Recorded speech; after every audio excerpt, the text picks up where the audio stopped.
આજથી લગભગ 20 દિવસ પહેલા પ્રાંતિજ પોલીસ સ્ટેશનની હદમાં સત્યા ડેરી પ્રોડક્ટ્સ કરીને એક ડેરી પ્રોડક્ટ બનાવતી એક ડેરી કાર્યરત હતી.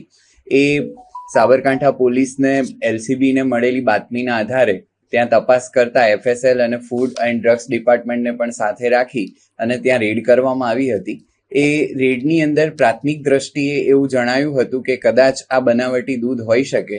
એના આધારે ગુનો દાખલ કરી અને સાબરકાંઠા LCBએ આગળ તપાસ હાથ ધરેલી, જેમાં FIRના તમામ આરોપીને અત્યાર સુધીમાં પકડી લેવામાં આવ્યા છે. મુખ્ય આરોપીની ધરપકડ 2 દિવસ પહેલા થયેલી અને તેમને નામદાર કોર્ટ સમક્ષ રજૂ કરતા નામદાર કોર્ટે 2 દિવસના રિમાન્ડ મંજૂર કરેલા.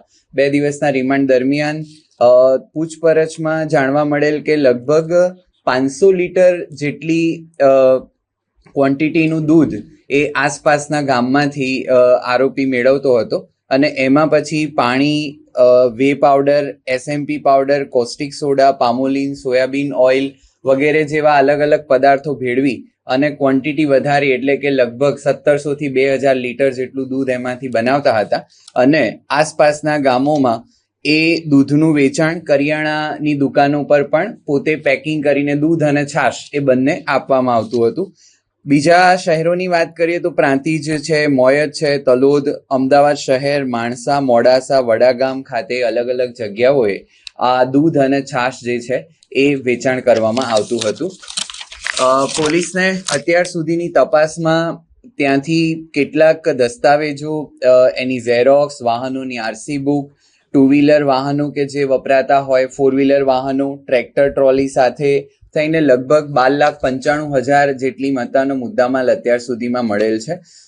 દસ્તાવેજો અને જોતા અને પૂછપરછ દરમિયાન અત્યારે હાલ એવું જાણવા મળ્યું છે કે આરોપી જમીન અને દુકાનોની દલાલીનું પણ ધંધો જે છે એ કરતા હતા અને એ લેવેચ કરીને કમિશન પણ મેળવતા હતા. એના માટેના સેમ્પલ્સ જે છે એ મોકલી આપવામાં આવેલા છે અને એ રિપોર્ટ હજી આવવા પર બાકી છે. રિપોર્ટ આવેથી આગળની કાર્યવાહી હાથ ધરવામાં આવશે. નામદાર કોર્ટમાં રજૂ કર્યા બાદ નામદાર કોર્ટે આરોપીના 2 દિવસના રિમાન્ડ મંજૂર કરેલા અને એ 2 દિવસ દરમિયાન પૂછપરછ દરમિયાન જે હકીકત જણાવી તે પ્રકારની હકીકત જાણવા મળેલ છે.